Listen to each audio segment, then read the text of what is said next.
যুবক ভাইয়েরা, আল্লাহর ওয়াস্তে জাহেলি ইগো কমান। জাহেলি ইগো বুঝেন? আজকাল ইগো হয়ে গিয়েছে এমন। হালাল পেশা, হালাল ইনকাম, তবুও ছেলেরা জড়াতে চায় না। কেন? হুজুর, এই চাকরি করলে বা এই পেশায় গেলে আমার ইজ্জত থাকবে না। আমি এত পড়ালেখা করেছি, এখন এটা আসলে আমার সাথে যায় না। এটা হলো ওই গরিবের ছেলেরা, মূর্খ সূর্খ লোকেরা করবে। আমাকে বলেন, নবীদের চাইতে পৃথিবীর বুকে দামি কোনো মানুষ কোনোদিন এসেছে অথবা আগামীতে আসবে? পৃথিবীর বুকে সকল নবী যদি ছাগল চড়াতে পারেন, এমনকি আমার রসুল পয়সার বিনিময়ে, মানে নিজের ছাগল নিজে চড়িয়েছেন তা না, পয়সার বিনিময়ে যদি রাখালগিরি করতে পারেন, আরে আমি সেই নবীর চাইতে কি বড় হয়ে গিয়েছি নাকি যে হালাল পেশা আমার কাছে তুচ্ছ মনে হয়?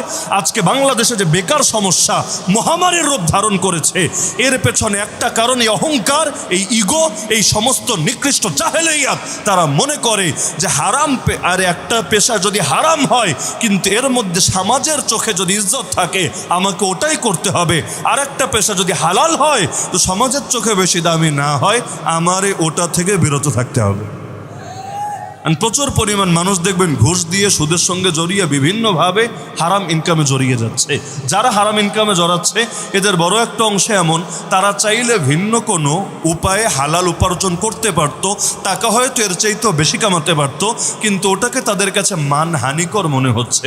আলহামদুলিল্লাহ, অনেক যুবক তরুণ আছে যারা দেখা যায় যে এই সমস্ত ইগোটিগো বাদ দিয়ে হালাল যে কোনো পেশায় জড়িয়ে যাচ্ছে।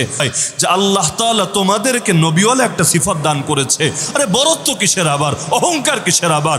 আল্লাহ তাআলা যখন দেখছেন পৃথিবীর সব কিছু, সে রবের নজরের সামনে বান্দা আবার অহংকার করে কিভাবে?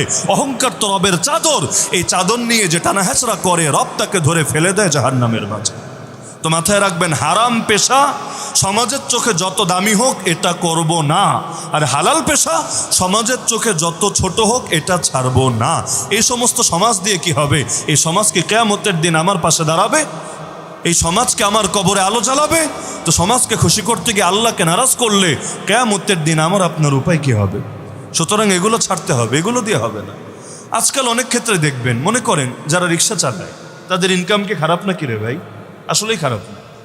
মনে করেন বাংলাদেশে যত মসজিদ আছে বা মাদ্রাসা আছে, অধিকাংশ মসজিদ মাদ্রাসার ইমাম, মুয়াজ্জিন, খাদেম বা মাদ্রাসা শিক্ষকদের চাইতে অধিকাংশ রিক্সাওয়ালার কামাই বেশি আছে। বিশেষ করে শহর এলাকাগুলোতে রিক্সাওয়ালার মাসিক ইনকাম 15,000, 20,000, 25,000, 30,000 পর্যন্ত আছে। অথচ এখনো পর্যন্ত বাংলাদেশে অনেক ইমাম, মুয়াজ্জিনের বেতন 8,000, 10,000। কত দলিল লাগবে, কত প্রমাণ লাগবে আপনার? 8,000, 10,000 বহুত আছে, বহুত, অভাব নাই। এমনকি 2,000, 4,000 আছে। আরে আমাদের সিলেটে এমন এক মাদ্রাসা আছে যেখানে শিক্ষকের বেতনে আধুনিক যুগেও 1,700 টাকা থেকে শুরু করে 4,500, 5,000 টাকার মধ্যে থেমে আছে। শাইখুল হাদিসের বেতনই প্রায় 5,000-5,500-এর মতো, আর সাধারণ শিক্ষকের বেতন এই 2024-এর কথা বলছি, 1,700 টাকা, 6 মাস বাকি আছে। তাও যেন তো না মাদ্রাসা না, নাম বললে এখানেও হয়তো অনেকে চিনতে পারেন। তো এই হলো হালত। তাহলে দেখা যাচ্ছে রিক্সাওয়ালার ইনকাম যদি বেশি থাকে, তাহলে রিক্সা চালানোর মধ্যেই খারাপ কি আছে? উপরন্তু এর দ্বারা শরীরে যে ব্যায়াম হয়, রিক্সাওয়ালাদের শরীর যেভাবে ফিট থাকে, ওদের শরীরে ফ্যাট আছে না, চর্বি আছে নাকি? হ্যাঁ, এখন আবার ওই ব্রয়লার মুরগি টাইপের রিক্সা একগুলো বের হয়েছে, মানে প্যাডেল ম্যাডেল মারা লাগে না, খালি ধৈর্য বসে থাকে আর রকেটের গতিতে যেতে থাকে। এমন যাওয়া যায়, মাঝে মধ্যে আমাদের গাড়িরও সামনে পেছন দিয়ে মেরে দেয়, কারণ টান যে হারে দেয় ওই হারে আর কন্ট্রোল করতে পারে না। এগুলোতে শরীরের তেমন ফায়দা হয় না, উল্টো ক্ষতি হয়। তবে প্যাডেল মেরে মেরে যারা করে, এক একজনের হাত দেখবেন, পা দেখবেন।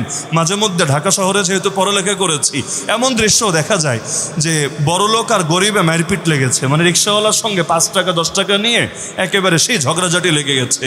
তো বেশি বাড়াবাড়ি করেছে, রিক্সাওয়ালা যখন একটা বসিয়ে দিয়েছে, সব বড়লোকগিরি এমনি শেষ হয়ে গেছে। ও এবার বুঝেছে রিক্সাওয়ালা কি মাল রে ভাই, আর একটা খাওয়ার মতো শক্তি তো নাই। তাহলে সুতরাং এই ফিতনায় মাল, সম্পদের ফিতনার ব্যাপারে সতর্ক থাকতে হবে। আল্লাহর রাসূল আমাদের ব্যাপারে যে ভয় করে গিয়েছেন, এই ভয়ের ব্যাপারে প্রত্যেককে সচেতন হতে হবে।